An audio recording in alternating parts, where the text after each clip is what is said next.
Good afternoon, everybody. Magandang tanghali po sa inyong lahat and welcome to the Philippine Center. The Philippine Consulate General, New York, thanks your attendance to this afternoon's event. In line with the 72nd United Nations General Assembly, we have a Philippine delegation here in New York. To deliver her welcome remarks and to introduce our head of delegation, I bring to you Consul General Maria Teresa Dizon de Vega. Magandang hapon po sa inyong lahat. Good afternoon to all our friends in the media based here in the U.S. Northeast. Welcome to a media hour with the Secretary of Foreign Affairs, Alan Peter Cayetano. Mr. Secretary, the media here in the U.S. Northeast provides timely information to our kababayans, more than 350,000 of them in the New England, Tri-State, and Pennsylvania area. And many of their publications also have an extensive reach beyond the East Coast, all to the West Coast. We have here representatives from major Phil-Am publications and also from publications and dailies back home in the Philippines, and also from the social media group. They're all present here, and I'm sure everyone is eager to hear from the Secretary the latest developments on the changes being undertaken in the Department of Foreign Affairs, the new directions in Philippine foreign policy, and other seminal issues. There are also, Mr. Secretary, some issues I'm sure the media would want to touch upon, such as immigration matters here in the U.S. which affect our kababayans, and of course the latest updates on the disaster assistance our posts have been extending to affected Filipinos and Filipino Americans in the U.S., particularly in the Gulf areas of the U.S. and Florida, and also in the Caribbean and in Mexico. We're very honored to have with us this afternoon the Secretary of Foreign Affairs, Alan Peter Cayetano.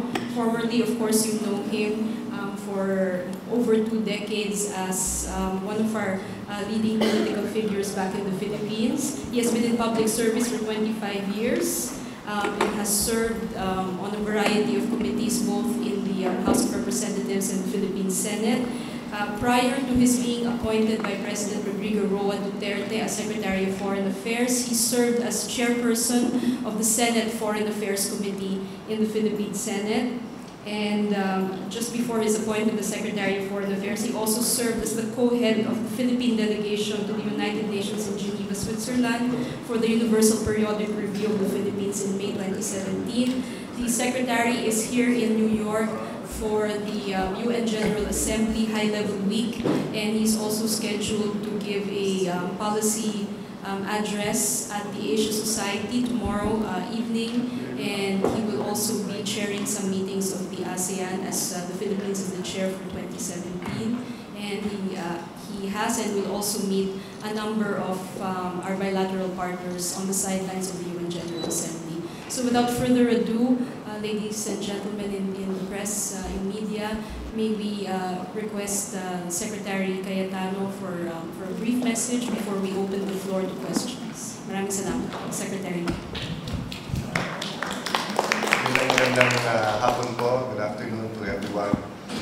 It's an honor and privilege to be before you here again. Some of you I met last February when, as a senator, I attended National Prayer Breakfast to touch base with our American counterparts, including the newly confirmed Secretary Tillerson at that time. So some time has gone by since February, and I find myself in the Foreign Service in a department where we have some of the most professional career officials in the country. I appreciate very much their support and help, and maybe I can brief you a little bit about the new, or the trust, the foreign policy trust, and the directives of our President. But before that, may I just thank you, the Phil-Am media, for being the medium of connecting the 3.5 million Phil-Ams, especially in times of need, in times of disaster.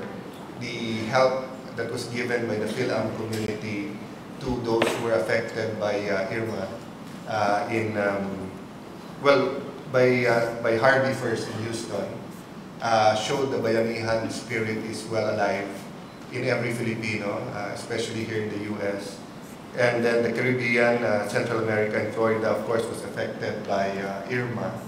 And you know, when we were discussing this particular case in Manila, marami nagsabi na, alam niyo po, mayayaman yung nasa US, o kaya may kaya yung mga nasa US. But when you're a victim of calamity, when you lose everything, your home, and of course, if there's a loved one who's hurt or worse, is a victim in the calamity or loses his or her life, no?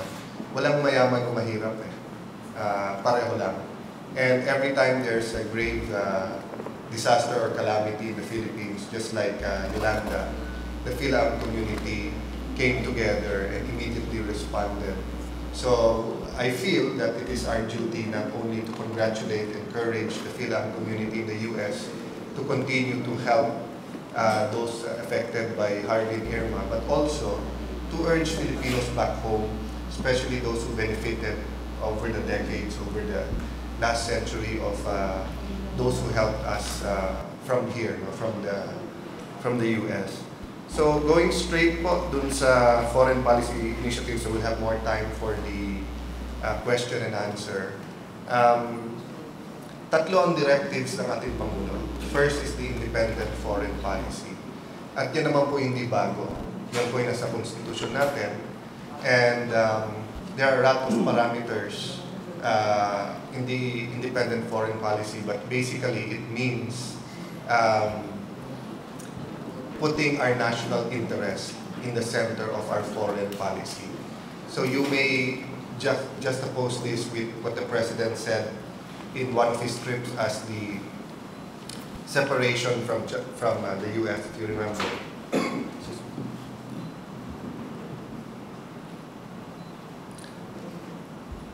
What he simply meant when we clarified with him is that we will not follow anyone else's foreign policy. So we will be very clear when our interests coincides with other countries' interests. Pag may common interest, we're allies on that specific. Excuse me. We're allies on that specific the commonality of interest. But when our interests diverge, don't expect us to always sacrifice our interest and follow your interest. You know? But that doesn't mean that the Filipinos will not continue to make certain sacrifices to have peace and stability, not only in our region, but around the world. So, secondly, the priority goes to the overseas Filipino workers. The instructions of the President is not only the welfare, not only the protection, but also the convenience. So anything from passport to consular services to problems of our kababayans who have been divorced by their foreign ex-spouse, you know. So all of these problems, even immigration issues, for example, the 10,000 who were part of DACA in the US, no. Kasama po to sa bilin ng Pangulo to prioritize this. And next year, we will have a bigger budget from 400 million pesos to 1 billion pesos for assistance to nationals. And what we're doing on our side, on the DFA, is to amend the guidelines to make it more liberal para mas general yung assistance. So like in this case, if we're not saying that we can pay for the sa lahat ng gastos for immigration lawyers, but there's nothing wrong and we have nothing to lose to help Filipinos with immigration problems in the US because they stay here, they earn dollars, they take care of their family, they send money back home. No? So kung dati, strictly for criminal cases and death penalty lang yung legal assistance fund and part of the assistance to national. Ngayon ang utos ng Pangulong Duterte, basta't makakatulong to sa Pilipino at basta't papasayan sa rules and regulations, lalo sa COA, gamitin nyo ng gusto. Because that's there for them. And The third one is really the economic diplomacy.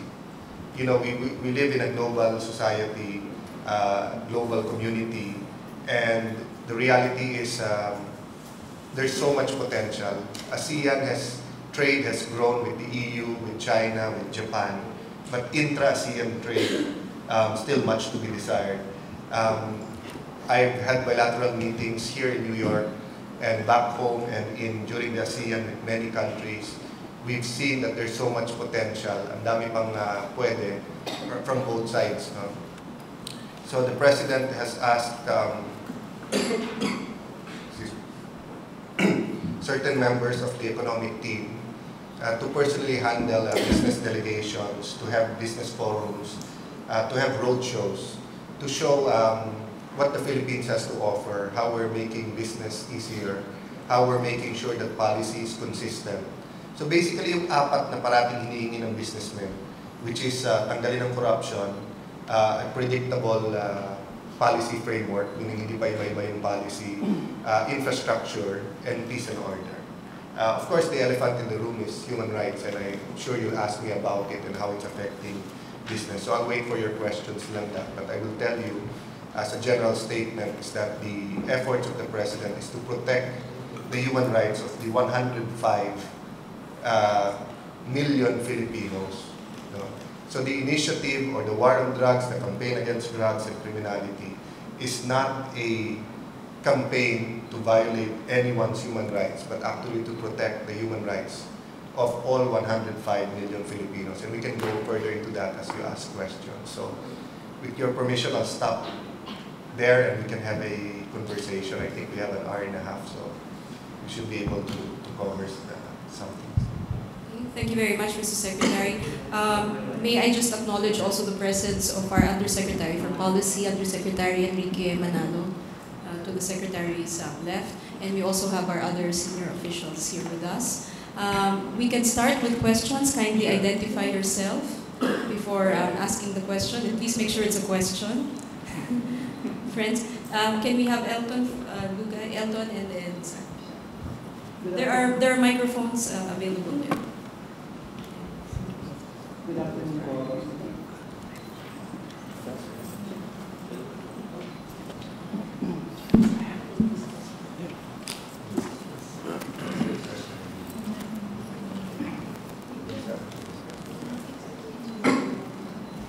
Good afternoon, Secretary. My question po, what will happen to Philippine victory in The Hague over China's territorial claim now that the government is no longer challenging the country or China? Thank you, sir. First of all, excuse me, but I will reject your premise that now, the end of your line was that now that the Philippines is... The government is no longer challenging... That's not true. We continue to challenge all claimants in the South China Sea. We continue to assert our rights. If you look at the many papers by scholars, what was the purpose of the arbitration award? You know, it's very important to emphasize that no one claimed, not even the Philippines, not even the Aquino administration, that territorial issues will be covered by the tribunal, because the tribunal does not have authority or jurisdiction over territorial issues. The issues there were, the three issues that the Philippines wanted to clarify is first, the 9-dash line. Second, the specific features and the entitlement of features. So if it's a low tide elevation or high tide elevation, if it's an island, ano ang features, ano ang entitlements nito under UNCLOS. And then we gave specific areas where we questioned that. And the third is how to protect our entitlements. Okay, so an example of protecting our entitlements is the fisheries, fishing. So in the first point, we won decisively that there's no basis under UNCLOS of the 9-dash line. But we knew that from the start. When we filed our own territorial claim in the UNCLOS, we submitted the Treaty of Paris, and it's the United States of America who said that there's no such thing as boundaries under the Treaty of Paris. and we should follow UNCLOS. So you would see that when it comes to territorial claims, there's a different basis for each country, and we continue to be a part of UNCLOS but also fight for our territorial claims vis-a-vis our economic entitlement or our claims on sovereignty rights. No? On the second point, the tribunal clarified which are islands, which are atolls, which are high tide, and what the entitlements are. So the third one, following the second, was what the Philippines is entitled to. And during the time that we confronted China, each and every time in public, what happened? We were not able to enforce because the tribunal does not have any enforcement mechanisms. The U.S. has told us that they do not get involved in territorial disputes. So we cannot also rely on them to enforce the decision. So by talking to the Chinese, by diplomacy, what is happening now? Our fishermen now are allowed in the area. Some will say, but the Chinese are also fishing there. But the tribunal's decision said that it recognizes the traditional fishing rights of the Chinese, the Filipinos, the Vietnamese. So there are some areas that the critics continue to misinform the people in general. For example, the lagoon in the Scarborough Shoal. So sinasabi kasi doon, bakit hinaharang ang fishermen pagpapasok? Pinakamaraming isda doon because it's spawning ground. It's the breeding ground of fish in that area. So we agreed with China that no one can fish. So pati Chinese fishermen, hindi pinapayagan sa loob to preserve. No? So you would see that actually the reverse is happening. By doing this strategy, we're actually gaining ground. So kumbaga, kung tayong dalawa nag-aaway, kaninong bahay ba to or kaninong kotse to, the objective remains the same. The stand remains the same. We had the first bilateral consultative mechanism in Beijing. We're scheduled to have the second, and everyone made their claims very clear. So may I clarify this item? No? If you would review the statements, for example, of the United States of America, many times they say we have taken diplomatic action. They will not tell you whether it's a démarche, whether it's a note verbal, whether it was a heated discussion between foreign ministers, di ba? Because sometimes hindi effective yung microphone diplomacy. So just because we don't announce every time that may complaint tayo sa China, doesn't mean we're not doing anything about it. No? And why are we not announcing it? Because sometimes it doesn't help. Secondly, yung sinasabi ng critics na baka ma-abandon yung claim natin, baka ma-latches tayo, the experts have made it clear that yung law sa land and law of the seas or sa tubig are different. So just because you don't keep repeating your claim, you will not lose your rights, or the other party will not gain their rights. So what is happening now? It's not a perfect situation pa rin. But everyone is keeping to the features where they are already. Some are still building on those features. But everyone is following Section 5 of the DOC, which is the uninhabited, hindi na inhabit. And why is that to our advantage? Because Malaysia, Vietnam, China are much more equipped and have much more resources to inhabit other places. So even if there was a mad rush right now to inhabit the different features, we will be diverting valuable resources that we can use for education, health, for infrastructure. No? So the basic status quo agreement right now is beneficial to us. So the question is, how do you make it permanent and go from a very bad situation to a bad situation to a good situation? And it's by negotiating the COC. So some have criticized us for being soft, for saying that legally binding versus binding. Let me reiterate today, we want the best COC. We want it to be legally binding. But what we're saying, when you're starting to negotiate, you give each other room. then you start to harden when the trust begins, when the trust grows. No? So just because we're honest with the critics now in saying na pag ganito pwede ganyan, that doesn't mean that we won't argue very hard for legally binding. Pero if we started saying agad, legally binding o hindi, kung sabihin nila hindi, then we'll be worse off. Imagine Marawi happening, the Korean Peninsula crisis. At the same time, we have to look at the South China Sea. And then, meron kang ongoing rebellion with the communists and you're trying to manage the peace process with the MNF and MNLF, diba? There's only so much that the government can do. And I think it was correct for the President to try to balance things out. No? But let me assure you that we will protect and fight for Philippine interests. I know what you mean sa question mo. I'm just saying that it sounds as if we're not pursuing our claim, but let me assure you we are. Thank you.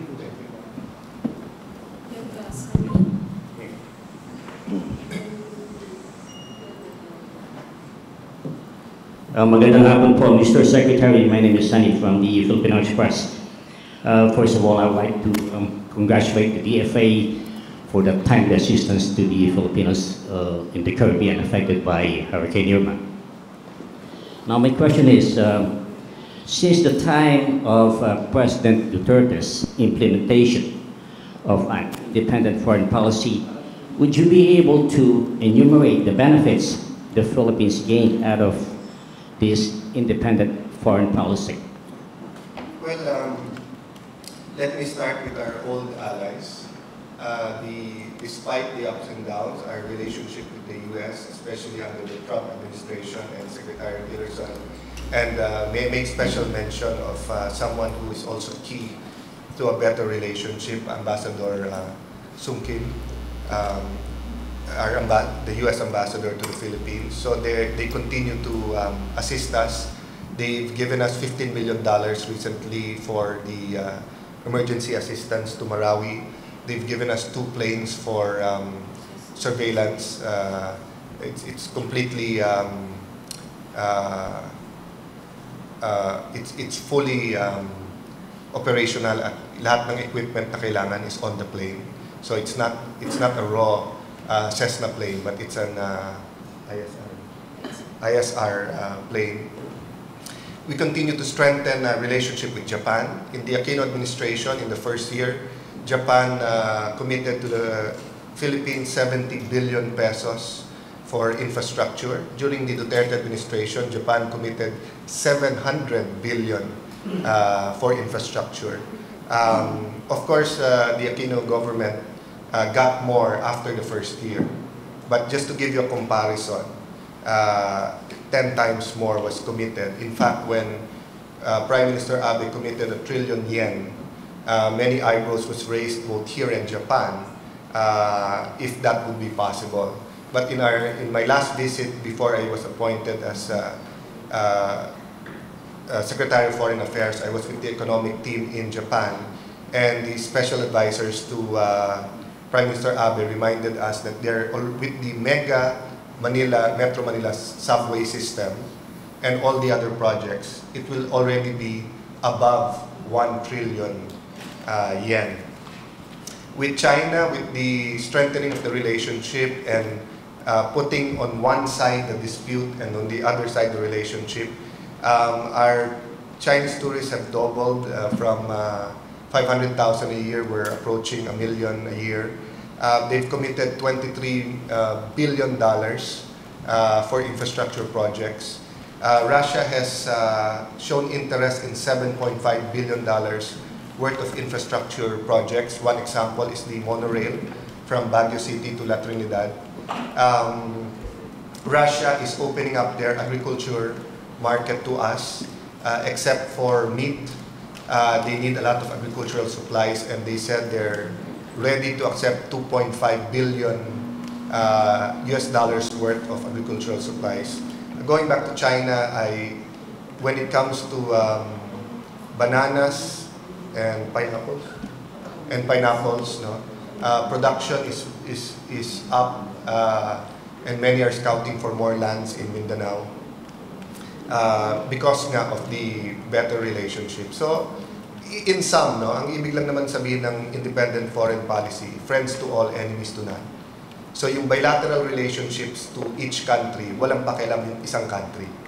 Di ba? So, meaning, whatever our relationship sa China is, hindi dapat pakialaman ng ibang countries. Ano ang relationship natin sa US, hindi din dapat pakialaman ng iba. Ano relationship natin sa Japan, no?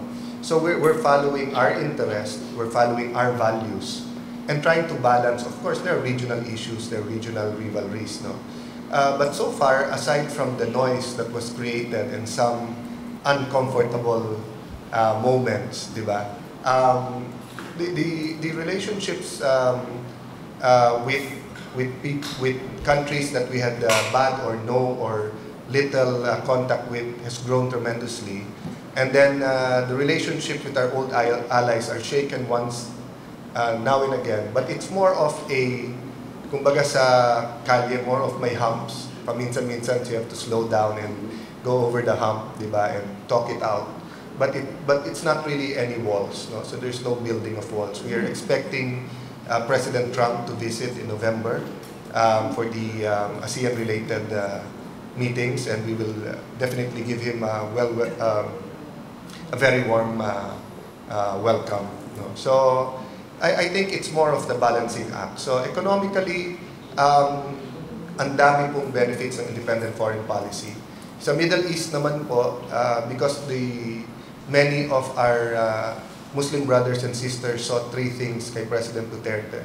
First is genuine love for people, whether they're Christians or Muslims. Secondly, they saw that he's willing to stand up to the West. And thirdly, he's not afraid of talking about human rights from a local perspective, not from a Western perspective. So he's very well loved in the Arab countries and the Middle East. And we have successfully negotiated with Dole, with Secretary Bello, and with some of people from the DFA, has successfully negotiated some labor standard laws with some of these countries and continue to do so with the other countries. So even in the area ng OFWs, even in ASEAN, no, I can give you one example without naming the country. No. In this country, maraming Pilipino, pero pag natanggal sa trabaho, within 2 weeks kailangan umuwi. So I talked to their foreign minister kung pwedeng gawin 1 month to 6 weeks. At kung pwede pag nakakuha ng trabaho, huwag nang pauwiin sa Pilipinas. Kasi doble pa gastos kung uuwi, mag-a-apply ulit, saka pa babalik. Plus, of course, diba, it's hard to relocate and everything. And you know, mabilis sumagot yung foreign minister niya that looks workable. And it's being discussed now. No? So we will have some... we've had some good victories in this last year. But to give credit, but it's an ongoing thing. The last administration also laid some foundation in certain relationships, especially sa labor standards. Having said that, meron pa rin mga bansa at meron pa rin mga category ng jobs na masyadong subject to abuse ang mga Pilipino. So what we're trying to do is to get better education, better training, and then divert these OFWs to countries where there's less or no abuse, no? And then to jobs where less yung, or walang abuse. So that's some of the benefits, no? But don't get me wrong, there are challenges. Siyempre nasanay yung ibang bansa na susunod na lang tayo, di ba? But we're changing that now. Okay, can we have Maribir and then Brian? And then the lady over there and then Vicky. Thank you, Conjen. Hello po, Secretary Cayetano. My question is on the Philippine aspect, the internal situation on human rights and the war against drugs. How does the government check on police who are actually protecting drug lords? Is there a way to check that? Because that must be a cause why it could not win. Thank you. Before that, just to go back to the independent foreign policy, since this is being broadcast also live and you'll be reporting it, I don't mean to not to mention many others who continue to assist us, Australia, Korea, India, there's Thailand, helping us sa Marawi, halos lahat ng ASEAN countries. No? I just don't have enough time to thank and to mention everyone, but so much help is coming to the Philippines, especially with the situation in Marawi. Gives us confidence in the rebuilding side. No? So human rights, if I can refresh your memory, Senior Deputy Executive Secretary Maynard Guevara and myself, with the Presidential Human Rights Committee Chair, Yusek Katura, presented the Philippines third cycle UPR, no, yung Universal Periodic Review. Basically, we gave them a picture of what's happening sa Philippines. And if you have the patience, I really told myself I'll give you short answers, but minsan hindi possible. No? But they were shocked to find out that from 2010 to 2015, there were 77,000 murders or extrajudicial killings in the Philippines. So in 2010, there was 12,500. In 2012, there was 11,506. And in the second cycle of the UPR, then Secretary Leila de Lima presented this to the UN. And she was told, too many extrajudicial killings. So what did they do? They passed Administrative Order 35, basically saying that if the killing is not based on ideology, so hindi labor leader yan, hindi religious leader yan, hindi media yan, hindi extrajudicial killing. So the next year, actually nag-spike, 16,000 ang napatay. But it was not reported that way. Nire-report ng Aquino government, 50, 80, 100 extrajudicial killing kasi binago nila yung definition. So what changed in 2016? Only two things. One, the rhetoric. The president spoke very hard against drug lords. So, nung may napapatay, from day 1 until today, lahat sinacharge kay Duterte. But from 2010, 2009 until then, an average of 12,000, 13,000 were killed every year. So, charged na rin ba kay Duterte yun, no? The second thing that has changed is that the policemen has lost their fear because in the past, they would not want to go after drug pushers because sila pa nakakasuhan, sila pa nababalikan. So, question, should we stop the drug war because there are abuses? The answer, I think, is obvious. We should stop the abuses. We have the, pag sinabi mo kasing war, it gives a different connotation. That's why the West is against it. But let's use campaign, anti-drug campaign. Don't we all believe that there has to be an anti-drug campaign? Now, sa abuse ng police, dati nang abusive yung iba sa police. And that's why we're trying to double their pay and trying to discipline them and trying to get them out of anything that's illegal. So, ang masama kasi pag state-sponsored yung abuse. But I showed the United Nations High Commission on Human Rights, no, the video of the president in the sauna saying that police who abuse are worse than criminals. No? So ang problema kasi sa international media, CNN, BBC at sa iba, pinapakita lang yung hard na salita ng Pangulo. Pero kapag yung sinasabi niyang yung police have to be accountable, pag hindi lumaban, kailangan arestuhin at they face the court at kailangan safe sila, hindi naman ito pinapakita. So yesterday, what did President Trump say? He said that if necessary, the US is more than capable of completely destroying North Korea. But he's hoping it will not come to pass by instruments like the UN. So it's the same with President Duterte.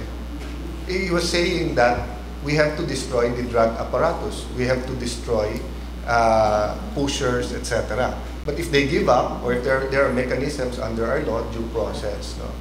So if you look, for example, of the case of Kian, right away, when the president reviewed the tape, sinabi kasuhan niya. No? Even it's such a tragedy, but it's being made to appear in international media that so many young people are victims of the drug war, when it's the opposite. I can give you a list from PDEA now showing you how the youth are benefiting. No? There are 26,000 drug users, children drug users who surrendered in the first year. There were 323 who were selling drugs. There were 132 who were child drug couriers and delivery boys. There were 23 cases of minors victimized by drug addicts, or these are drug-induced crimes. Out of the 23, 11 have been solved. 7 of the cases have been cleared. 5 cases are under investigation. And if you look at the summary, of rescued minors in drug trade from I'll give you the statistics, but from PDEA, you will see that the campaign against drug is actually benefiting young people. But erase everything I've said. Ganito lang kasimple. 4 to 7 million households in the Philippines may drug users. Sabihin mo na sa 4 million, 25% lang ang drug dependents. So what does that mean? Almost half of all Filipino households have to deal with drug users. No? And what the West have not seen at the start, but they're now beginning to see, are 3 things. Number 1, the kind of drugs. Kasi ang alam nilang drugs, marijuana, heroin, cocaine. Etong mga drugs na to, they're not associated with paranoia and with violence. No? Ang violence na associated with cocaine, yung mga nagbebenta, yung gang wars. No? But both the UN and the WHO has seen that methamphetamine, hydrochlorides, or shabu is associated with paranoia and violence. No? That's why you have the rape of 2-year-old, 4 years old. That's why you have pamangkin o anak, binabaril yung tatay. No? Because there's this case, yung anak, ang tingin niya sa tatay niya, siya yung demonyo. So, wala sa sarili. So, because like in the US, they're very strict about synthetic drugs, even the precursors, or yung tinatawag na dual use na ingredients, pinagbabawal nila dito. No? So, they don't have that experience which we have in the Philippines. Secondly, they've seen now that there's an intimate relationship between drugs and terrorism. So, drugs fuel or finance also terrorism. That's why many of the big drug syndicates hide behind insurgencies and areas of conflict. Number 3, while it is true that we should go to the roots of the problem, which is poverty, lately, nakikita na rin ng Western world that drugs also causes poverty. Because at the start, they were always saying, it's because of poverty, that's why people are taking drugs. That's not always true. There are some OFW families who are quite well off, but their children get caught up in drugs. And because their children get caught up in drugs, they fall into poverty. Kasi yung anak nagnanakaw, nag-aaway, di ba, nagrarambol. So nagagamit yung pera instead sa pag-aaral ng bata sa pagkapyan sa guidance counseling, sa psychologists, etc. So intimate yung relationship ng poverty at saka ng drugs. No? So definitely there's things that have to be, there are abuses that have to be addressed. We're not hiding that. But if you look, for example, at the percentage in investigations, no? We're doing better than the past administrations. Sobrang dami talaga ng cases. One thing that shocked the ambassadors and the foreign ministers when I shared with them, so I shared with them that as of now, 1.3 million have surrendered sa drugs. No? 60, there's in the whole 6 years and 6 months, 6 months Arroyo administration, 6 years Aquino administration, there are 93,000 anti-drug operations. In the Duterte administration, there are 68,214 operations already. So if you look, the percentage did not change. Almost 1 out of 5 or 20% lumalaban. So kaya mas maraming patay ngayon dahil mas maraming operations ngayon.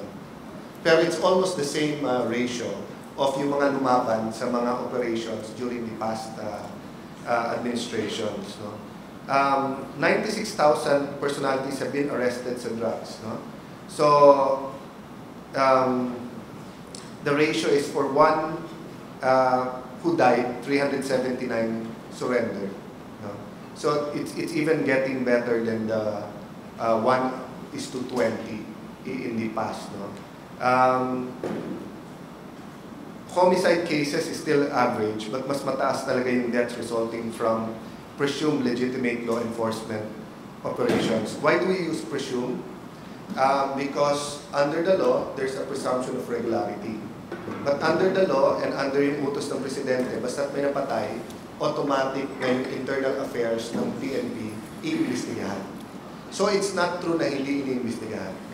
Let me make a last point. I have the video and I can. It's actually from ANC when they covered the Senate hearing. May isang part na sinabi ni Chairman Gascon na yung isa niyang commissioner na dati na sa DOJ, ang dati nilang policy, basta't may napatay ng police, file ka agad ang case. That is a very serious misrepresentation of both Philippine law and due process. I can show you the video and transmit it to you, and very clear doon na sinabi niya that since it's a matter of defense, sa korte na dapat. Kasi sino pa magpupulis nun? Kung every time may patay ka kasi may lumaban, sa korte na. That's why may preliminary investigation. Probable cause means that there is a probability that a crime was committed and a probability that the one committing the crime is the one accused. But pag walang probability, ibig sabihin walang crime. So napakita sa investigasyon na lumaban at talagang walang choice kung hindi lumaban pabalik ang police. Why subject them to a criminal prosecution na masususpend sila at walang ano? Diba? Hindi nalalaban ng police. So don't think about drugs. Right now, palabas tayo dito sa embassy or sa mission and may holdapan na nangyayari. May police na off-duty. If he's surely going to be in court, hindi bubulot yan, hindi tutulog.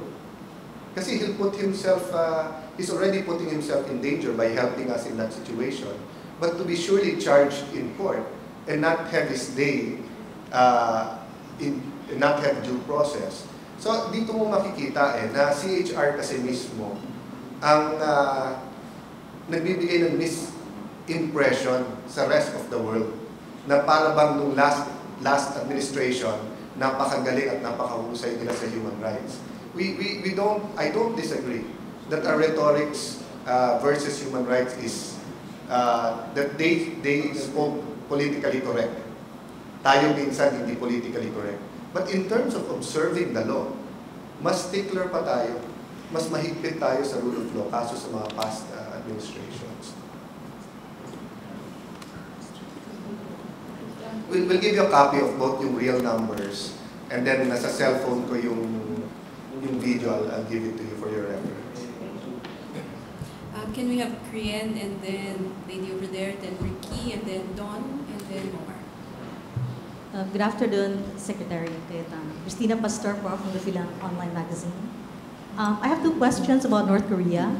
First, how would you characterize the speech of Donald Trump about North Korea, where he said he was going to totally destroy the country, and he called Kim Jong-un the rocket man? And my second question is, in case there is a war between the US and Pyongyang, do you see some kind of a ripple effect where several thousands of South Koreans will be evacuated to the Philippines? Let me take us a step back. The only regional forum where the North Korean foreign minister attends is the East Asia Summit. The ARF, no? ASEAN Regional Summit. No? That's the only one that they attend. And if you remember then, there were discussions of disinviting him. But there's always, a balancing act. If sometimes you have to make a strong stand so that they know you're serious, but sometimes you have to give an opening so that you can talk. So President Trump's speech was both. He made sure that Supreme Leader Kim knew that the U.S. is not only capable but willing to use force if needed so. But he also gave the opening by saying that the UN is precisely there to prevent this from happening. So in that, in the ARF, I can't tell you specifically because it was a retreat, how all sides expressed themselves. But there was one foreign minister who said, if we really want peace, we have to be very, very persistent. And he complimented Secretary of State John Kerry, who spent a month, despite having an injury, putting together the Iran deal. So the reality is that the Korean Peninsula situation is putting everyone at risk. And with 10 million Filipinos abroad, even if South Korea is not the target, you name the country, may Filipino doon. So when the North Korean foreign minister expressed to ASEAN and Philippines specifically that we have friendly relations with you, basically they were saying hindi kayo ang kaaway namin. But we were telling them, well, kung hindi kami kaaway, kailangan may opening na mag-usap. But if you keep testing and it affects the whole region, apektado din kami, we have no choice but to make a hard stand. That's why we're supporting the UN Security Council. But at the same time, we're praying, hoping, working hard na magkaroon ng opening. And ASEAN is doing that, but there are individual states in ASEAN who have embassies sa North Korea, and North Korea's embassies in their country. And they have some who have very good relations. So they're trying. But, when you say give peace a chance, two sides have to be willing to talk, diba? So I think right now, two sides are still at are not at that point, kasi may conditions to talk. But of course, we're hoping that that can be resolved. Because if we resolve that, and we resolve also, or at least have a temporary setup sa West Philippine Sea, South China Sea, it will grossly benefit us in terms of tourism, trade, economic growth, etc. But pag may instability both sa Korean Peninsula and then may arms race or may instability sa South China Sea, apektado din talaga tayo. Singapore was telling us, for example, just increasing the insurance ng maritime will affect prices, will affect businesses. So you would see may chain reaction talaga lahat. So you see the possibility of mass evacuation? We are prepared, and I left it to our ambassador to be the one, Ambassador Hernandez, to be the one to, at the right time, tell the media of the contingency plans. But when I left Korea 2 weeks ago, he did announce the evacuation plan. So we're doing it through Filipino Philcom leaders, and each group of Filipinos are assigned a port, whether it's a bus station or a seaport, and then where they will go, and then how to evacuate. But of course, we're praying and hoping that this will not be necessary, because no one benefits, no one really wins from war.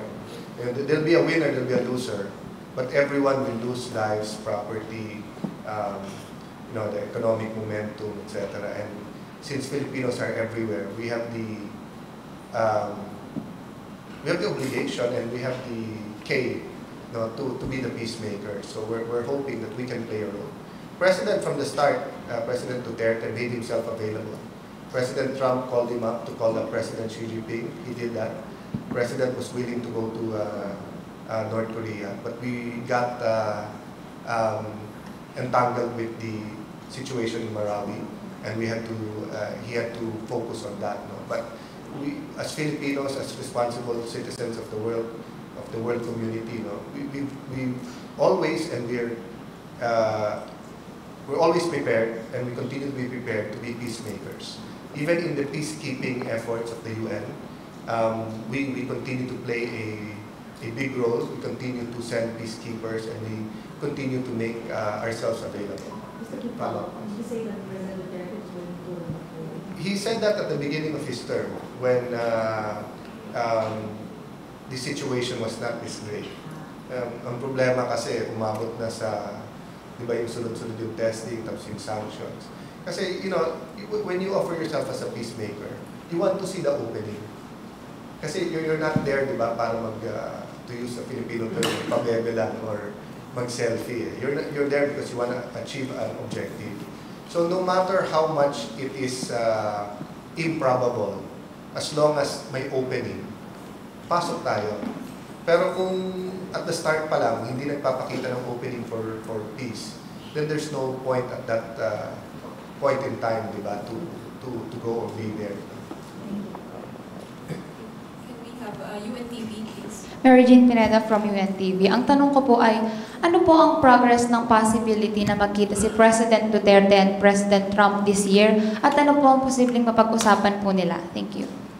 Well, we're hoping that all goes well and that the planned visit of President Trump sa November sa ASEAN leaders and sa related meetings and summits ay mag-attend si President Trump.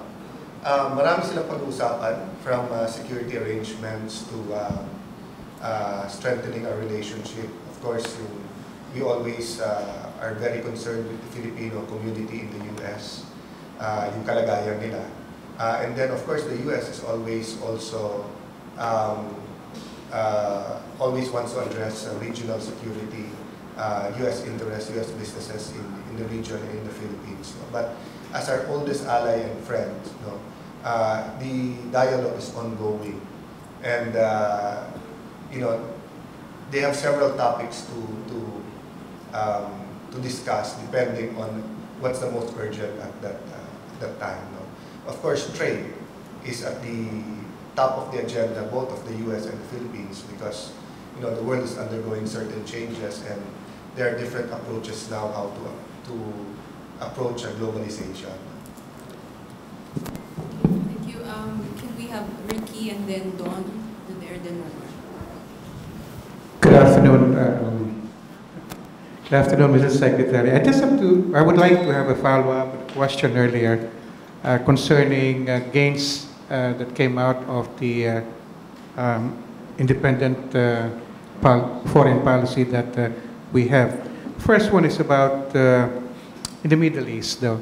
There are a lot of Filipinos, which I understand went home because something happened in there, and I just want to find out what's the situation there right now. The effect of lower oil prices in the past years, and then the various conflicts in the Middle East affected some employers and affected Filipino employees. But some of them documented, did not want to go home.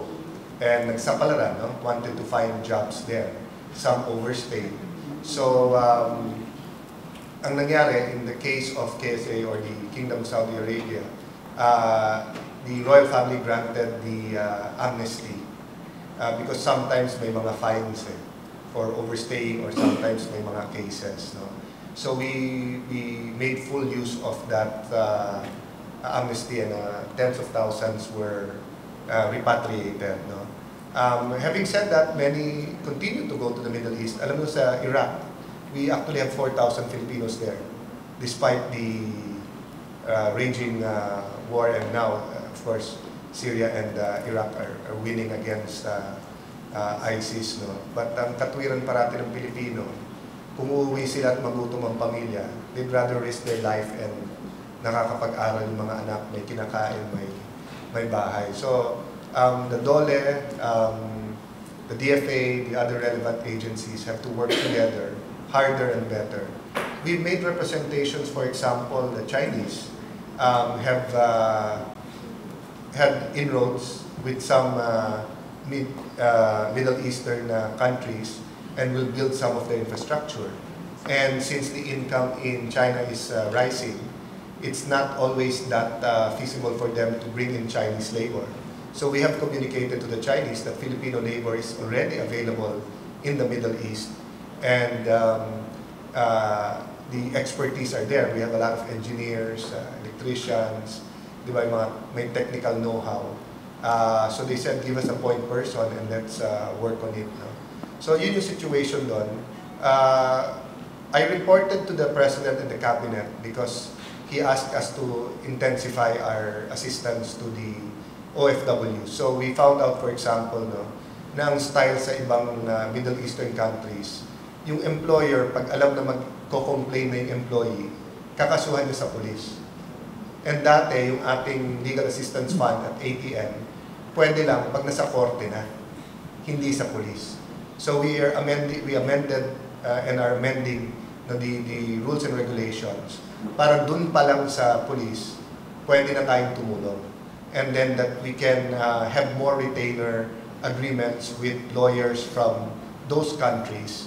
Because the reality is, yung lawyers, may sarili silang, di ba, parang sa Pilipinas you can send a foreign lawyer, but iba yung doon nagpa-practice na Pilipino Kasi alam niya yung sistema. No?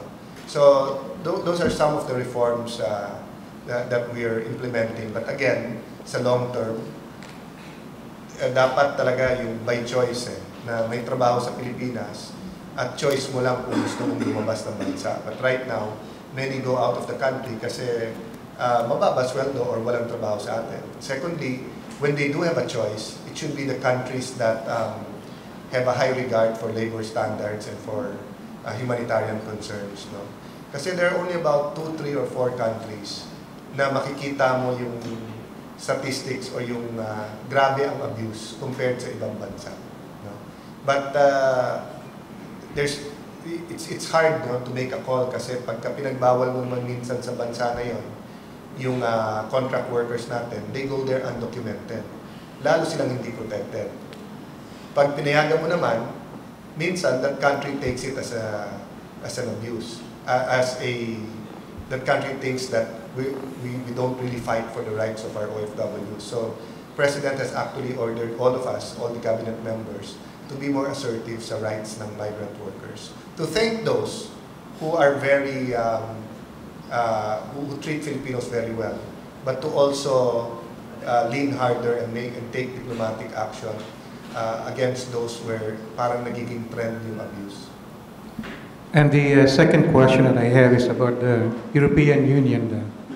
I recall that President Duterte rejected the assistance that the European Union was trying to give the Philippines, though.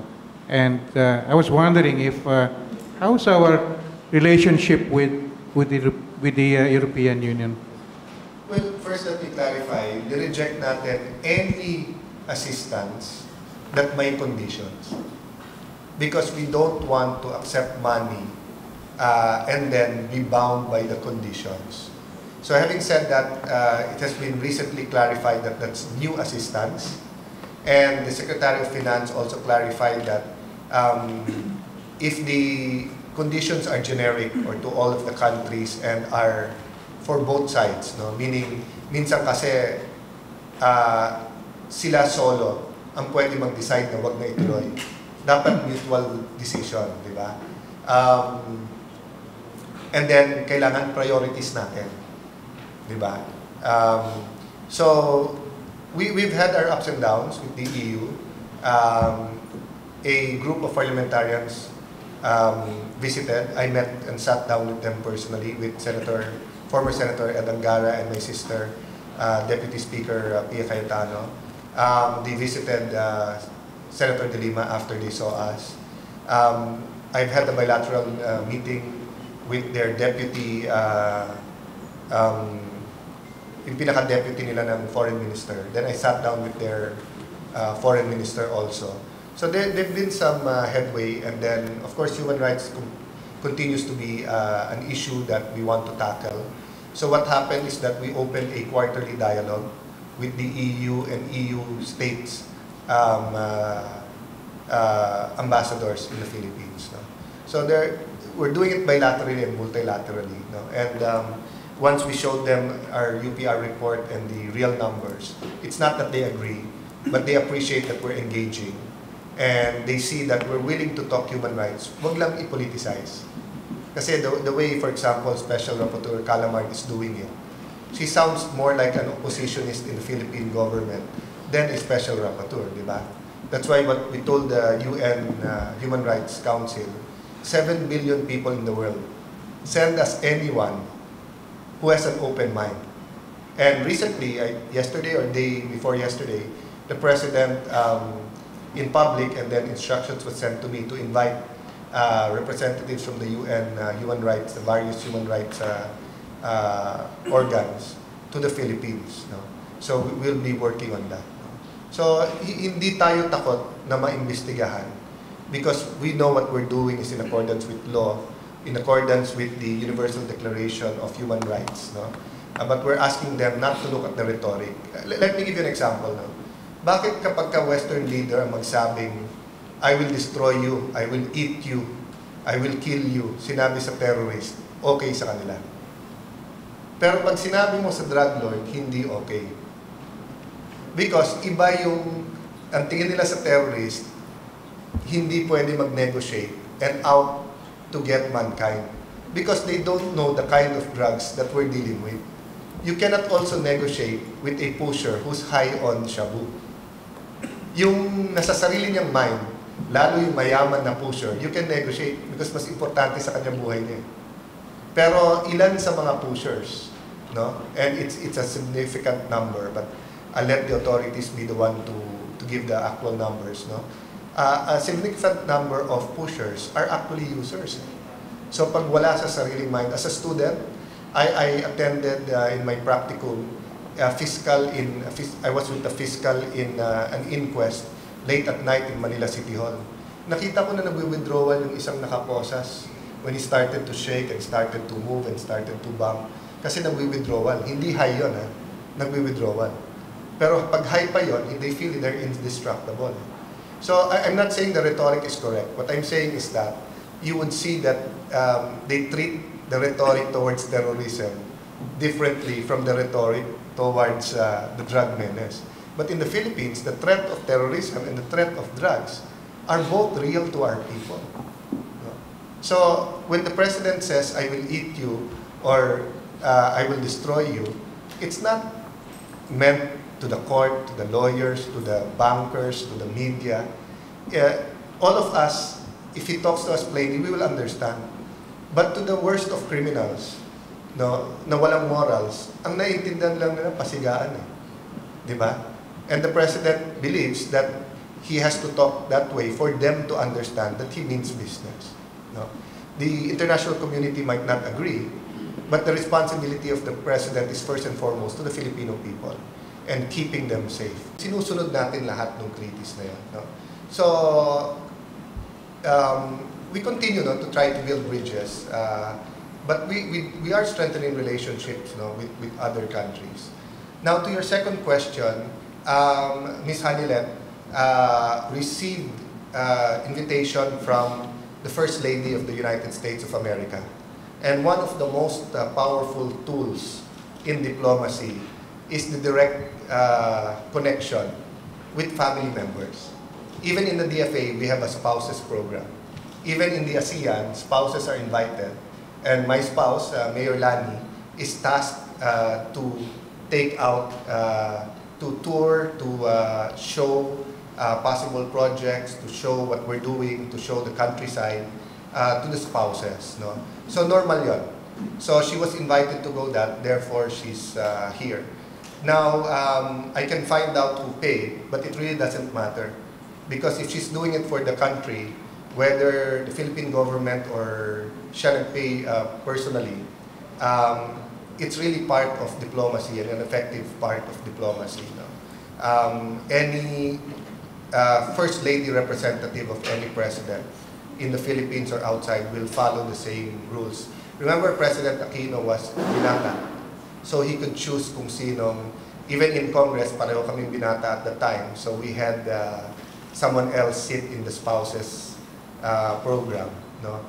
In this case, di ba, ang recognized naman sa international relations na partner ng ating Pangulo ay si Ma'am Hanilet. In fact, when Prime Minister Abe visited, nag-spouses program din sila with the spouse of Prime Minister Abe. There's been some trips that Hanilet accompanied. No? So she considered as our First Lady? Sorry? Is she considered as our First Lady? I think in the layman's term, yes. Siya naggagampanan ng role na yun. No? But I mean, officially hindi dahil it's up to the president and to say, di ba? Dati nung una sinabi niya na yung anak niya si Mayor Sara will fill that role, but a lot of things happened since that time. But she's been basically fulfilling that role. For example, during the Japanese premier visit. No? So it's really not an issue. Can we get a confirmation po kung she paid for herself or is the Philippine government? I'll check, but to make myself clear, it doesn't matter because it's for the government. So sa ASEAN, she played the same role. In November, she will play the same role. So for example, if she's going to bring the spouses to Cebu, she's not, I'm just example lang, she's going to bring the spouses to Cebu. Dapat lang naman gobyerno magbayad ng kanyang trip kasi yung ASEAN, yung budget para sa spouses, kasama yun. Thank you po. Thank you, Don. Can we have Momar and then Chris? And then we have a question from the back, Joel, and then RJ. Good afternoon, Secretary. Momar Visaya po, Asian Journal. 2 points. Tomorrow is the 45th anniversary of martial law. Tomorrow here, ngayon na doon sa Pilipinas. And it has been declared as a day of protest. I was just wondering what your thoughts are on that a lot of Filipinos are scared of martial law and the return of the Marcoses to power. And the second question is, yung impression ng Western world, is the government doing something about that, like maybe hiring an agency to, like what the Aquino administration reportedly did before, hire a medyo expensive agency to help facilitate the discussion with these Western media, CNN, BBC, New York Times, Washington Post? Well, just because your second question is easier, can I answer that first? Unang-una, the President doesn't believe in it. I've heard informal discussions, not with him in the room, but with other cabinet members na it's normal to ask to get help and organizations. No? But sabi nila, ang gusto ni Presidente, every cent is spent directly for the welfare of the Filipino and not for PR and for advertising and everything. No? I myself have not proposed it to him and have not discussed it with him. But one thing that has hindered us in the past is we did not have an ambassador to both Brussels and to But if you advertise for tourism and you show the sites well and have a good slogan and you have the infrastructure in the areas you advertise and you see na dumadami, bakit hindi? So, for example, my work next week in speaking to members of the Senate and the House of Representatives of the U.S. would have been much easier if we had better media coverage in BBC and CNN and others. No? But since hindi, I just have to have extra effort and hope that they have open minds. But for example, Senator Gardner, he went to the Philippines, examined for himself, talked to everyone, so he has a much better view of what's happening in the Philippines than the other senators. So I feel comfortable in approaching him and saying that, sir, I know it's not perfect, but you saw for yourself, you've talked to the President, you've seen the benefits of his policies, and if you can help us in U.S. Congress, it would be much appreciated by the Filipino-American community.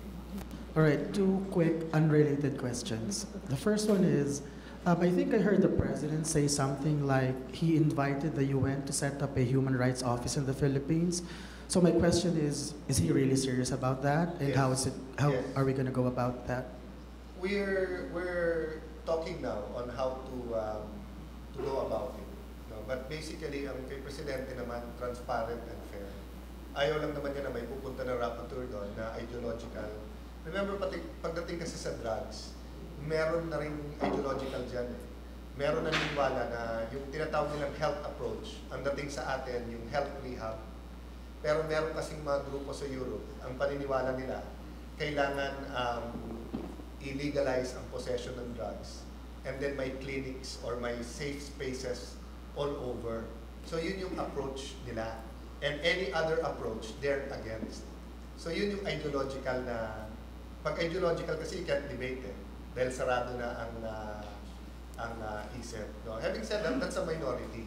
Majority of the human rights groups just want to make sure that the human rights of each human being, each Filipino, is protected. No? And we're ready to engage in that.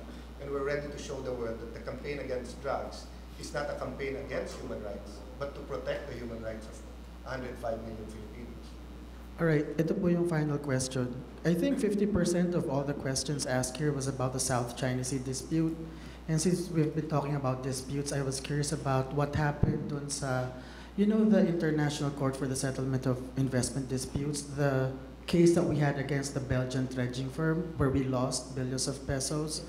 So have we already paid that, or what have we done with it? Do we have any updates?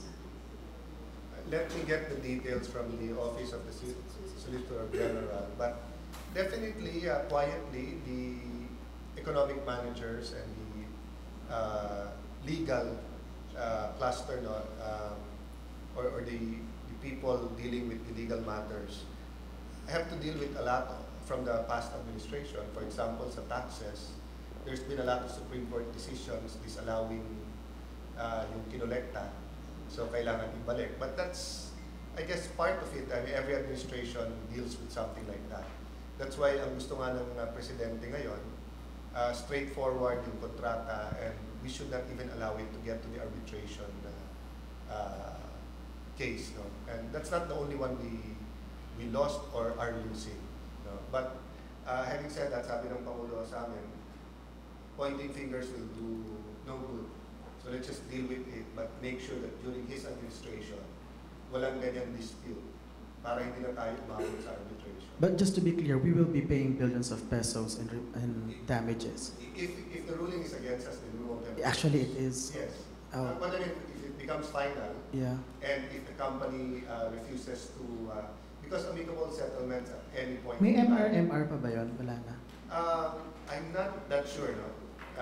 It depends, I think, on the contract. Minsan nakalagay arbitration is final.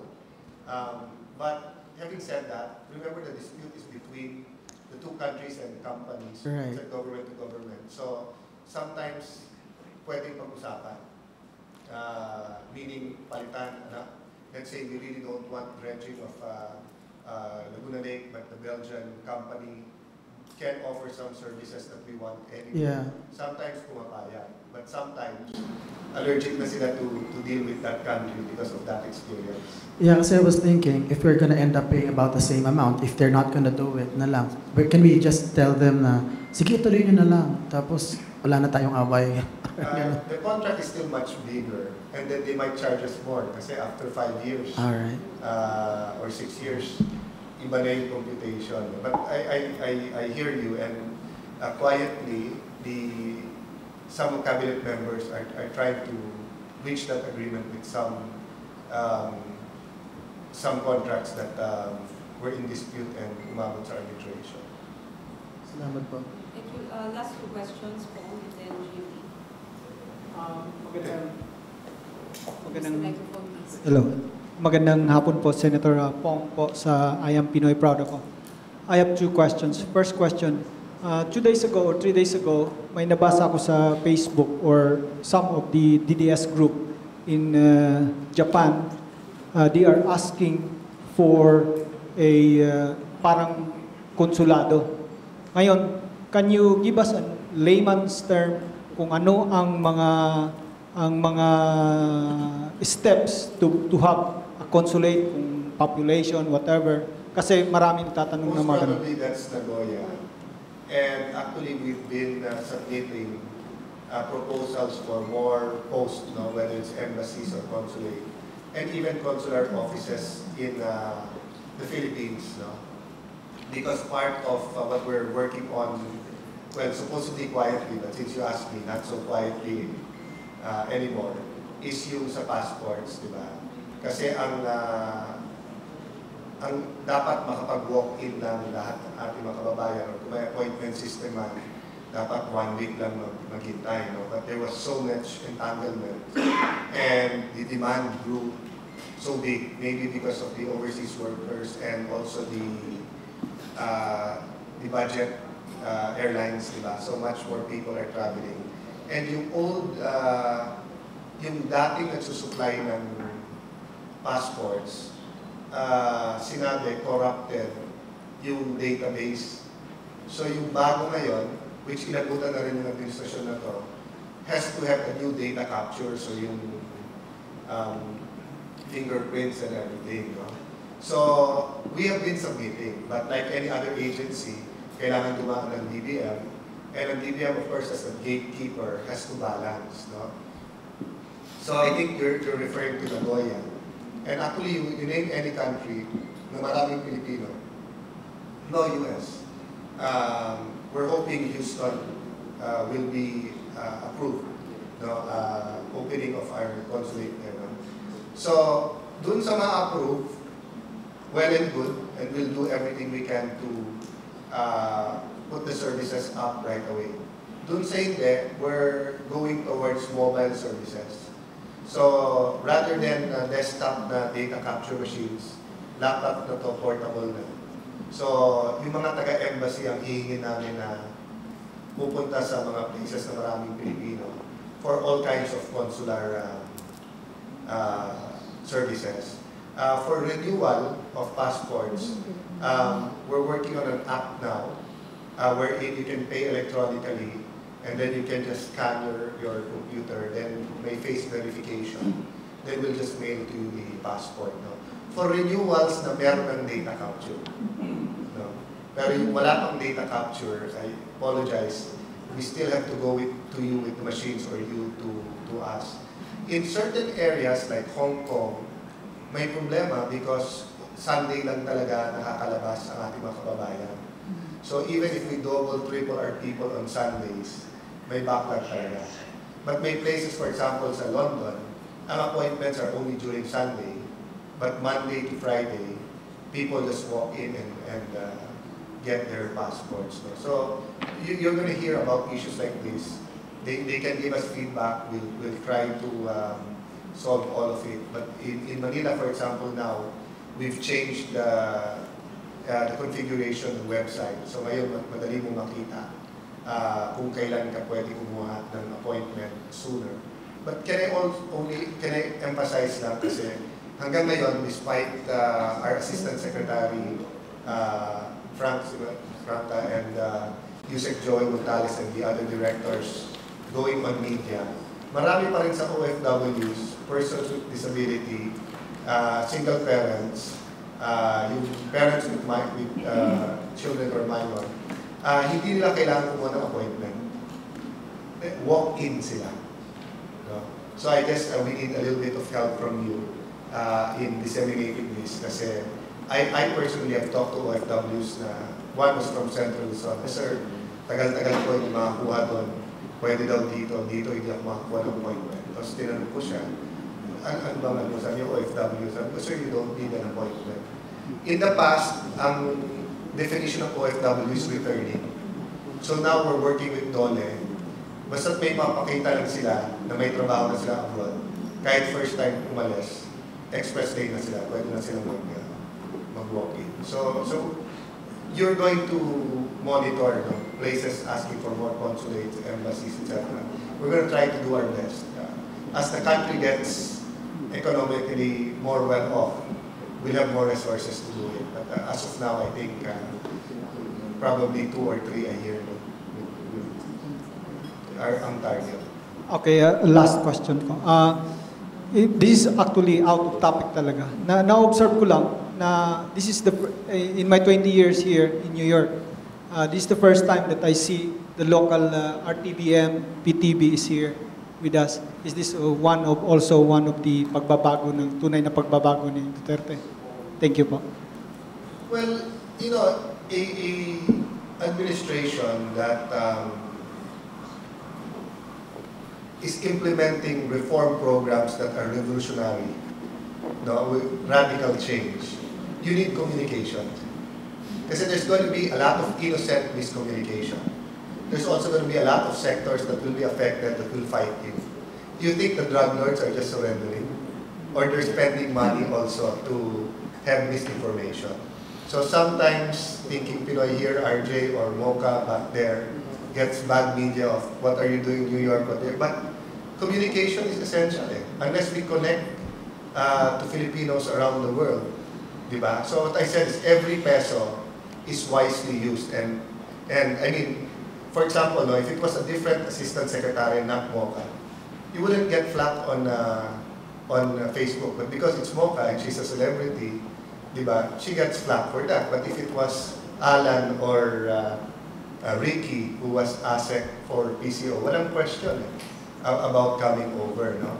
So we deal with that, but we continue to explain to people that we also need the PDB4, we also need PCO, we need direct communication, we need to use social media.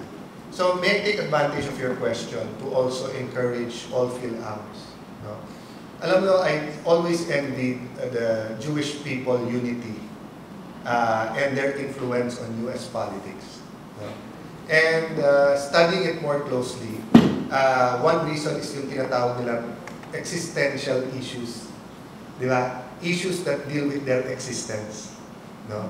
But so to Filipinos, we might not feel that there are existential issues because long-time allies tayo ng US, we're at home with US values, ang tagal natin sa atin and everything. But makikita mo kung paano mag-vote in ang Jewish community basta't may issues sa US Congress, whether it's immigration issues, defense issues, etc. No? And it's not as if they're always united. There are Jewish people who are not active in politics. There are those active in politics. There are those who are rich. There are those who are not that rich.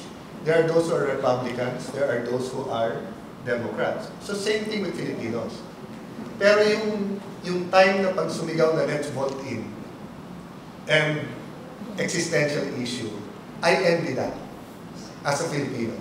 And I think I can speak as a Phil-Am because although I don't live here, my mother's American. No? And I feel it's an irony. I have more relatives in the U.S. on my father's side because Filipinos have bigger families. So my dad had 3 siblings here, when my mom only has 1 sister here in the U.S. But if I talk to them from different points of view, meron akong pinsan, nakapangalan ko, his name is Peter Cayetano. Irish-American siya. I have cousins na Mexican yung tatay, tapos kapatid ng mami ko yung nanay. Meron din na homegrown American yung lalaki, yung pinsan ko, pinanganak sa atin. But if you look, there are common denominators, there are common problems that they face. And 3.5 million in a country of 300 million is something. We can actually make waves and influence. I'm doing a job which will have some benefits, but maybe limited, in trying to invite some members of the U.S. Congress to be champions for the Philippines.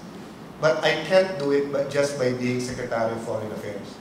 I can only do it by the backing of 3.5 million Filipinos. So in Washington, Tess asked me, sir, are you willing to talk to the LPs and supporters of the President Aquino in Washington? I said, yes.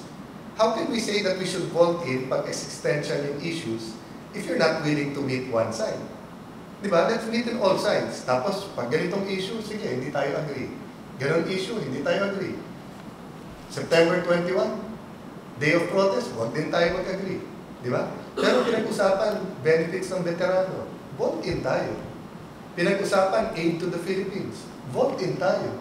Pinag-usapan, security ng Philippines, vote in tayo, magkaisa din tayo. Diba?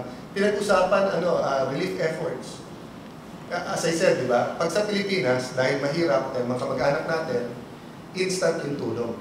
Pero dito, dahil ang tingin natin, well-off din yun nandito din sila sa Amerika. But how many of them have lost their home and all of their possessions and really just need, some resources to pick them up right now? Hihintayin ba natin na maging street people yung ibang Pilipino bago natin tulungan? And of course, the Philippine community is not waiting for that. But I think there's something we can do more Tess has reported to me that all the consulates are working hard, coordinating with the Filipino community, encouraging them, offering our facilities. But still, I think there's more that we can do to have a campaign here in the US and back in the Philippines. No?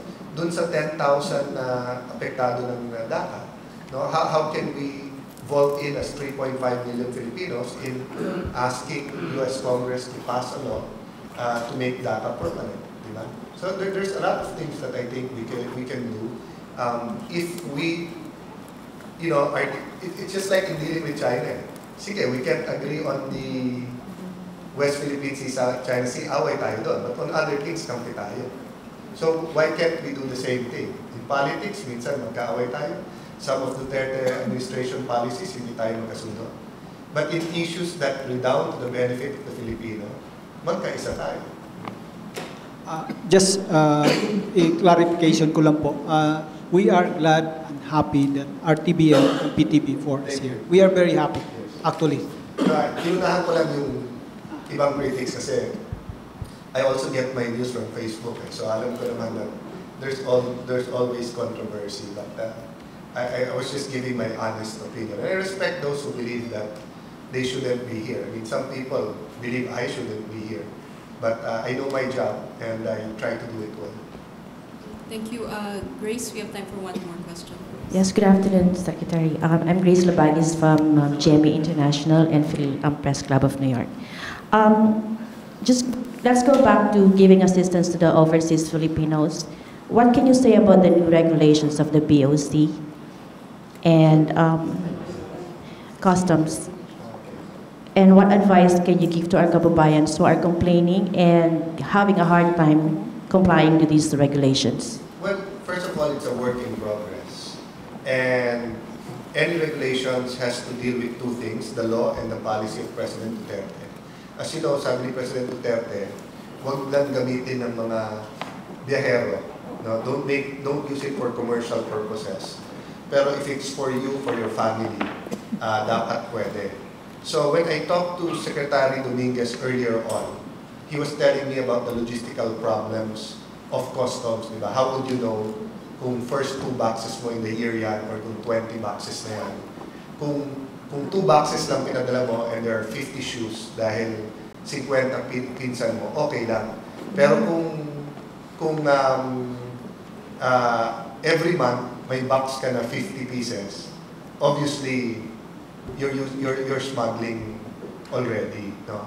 But as you know, I was part of the Congress that expanded that law and expanded yung, di ba dati $1,000 lang. Ngayon it's 10,000 na. Yung coverage na yung pwede yung laman, no? So it's a work in progress. Please let me know the complaints and I'll continue to talk to and make representations sa Department of Finance and sa Customs. I've heard the same complaint pa rin sa post office naman sa Hong Kong. Kasi sa Hong Kong, pag napamahal ka sa employer mo, minsan binibigyan ng branded na bag. Tapos yung tax sa atin is the cost of the bag. So, minsan, di ba, hindi naman gagamitin nung employee, nung OFW, kasi Sunday lang naman siya lumalabas. So, pinapadala sa anak, sa kapatid, and then tinatax na gano'n, no? But more sa post office to rather than sa customs kasi hindi naman sila balikbayan magpadala. Usually less problem but accompanied. So pag OFW kami, umuwi ka sa airport, may dala kang balikbayan box, mas liberal na kasi nga sa utos ng presidente. Kasi yon sure ka na dala na yun. But yung unaccompanied, doon talaga nagkakaroon talaga ng discussion pa. So let me get more definite answers from the Department of Finance and see how pwede pang lumuwag yun. But what we can assure now the OFWs is one, walang tanim bala, tanim marijuana, whatever. Then number two, as long as hindi for commercial at mas malaki na yung amount. Actually, the rule that dati itemized has always been there. Kaya lang, hindi ini-implement nung araw. So, di ba dati, pag nilagay mo personal effects, okay na yon. So whether 10 t-shirt, 10 sapatos, isang kwintas, isang cellphone, basta personal effects. Pero ngayon, parang gusto nila i-personal. Siguro para makita yung value. But let me get back to you, and we continue to make representations paano pag-aalin to. But hindi rin maging avenue of smuggling. Kasi nagko-complain din yung business owners sa Pilipinas naman. Thank you po. Another question. What are your plans come 2022? Actually, isa lang ang vision namin mag-asawa ngayon, magkaanak. Because we focus a lot on politics. I'm enjoying my transition from someone. My wife tells me now that dati she's so stressed kasi every time umuwi, tatanong niya sa akin, sino kaaway mo? Ngayon ang tanong niya, sinong pinagbati mo? And she doesn't like me talking about it much, but ang ambition talaga namin is to have twins and to have some time for each other.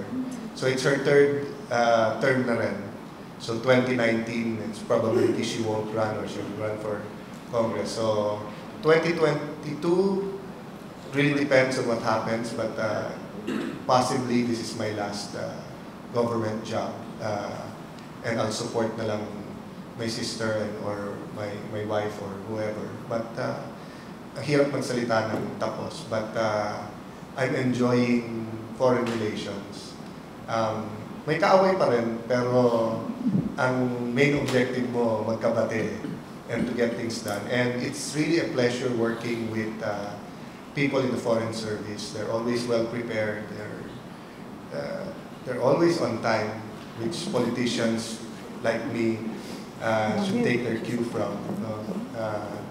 And they always have solutions for you. So, pinapagalitan ako ng ibang cabinet members pag sinasabi ko ang DFA ang pinaka-professional. No, but I've been spending a lot of time with the diplomats, with the diplomatic corps and with the assistant secretaries and USECs, and telling them na no matter how good you are, there's room for improvement. And with 10 million Filipinos abroad, there's much more that we can do. And I think we're getting along fine. So, but it's only been 4 months, so maybe ask me that question in next year's GA if nandito pa ako.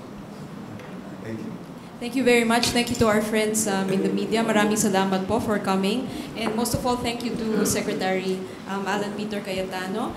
Yes, I'll just inform them. I'm actually going to Washington to meet, to talk in some think tanks and then meet some members of Congress. But I'll be back here after that. So if there are new developments or you want a part to test and arrange that. And if there are more members of the delegation, usually kasi towards the second part ng GA, some congressmen or some senators or some officials arrive. So let me check if there'll be some officials here that are of interest to you. In the meantime, Tess will give you my number and maybe number ni Elmer. So, of course, the OPD, the Office of Public Diplomacy, is in charge of our media, but Elmer has also been traveling with me and helping me. Mas mabilis siya sumagot sa akin. So, and I'd like to be able to respond quickly if you have questions, whether here in New York or back home. Thank you, Mr. Secretary. The Secretary will be speaking tomorrow at the Asia Society at 6:30 p.m. That's on 70th and Park. And on the 29th of September, he will be back here at the Kalayaan Hall for a town hall meeting with the Filipino-American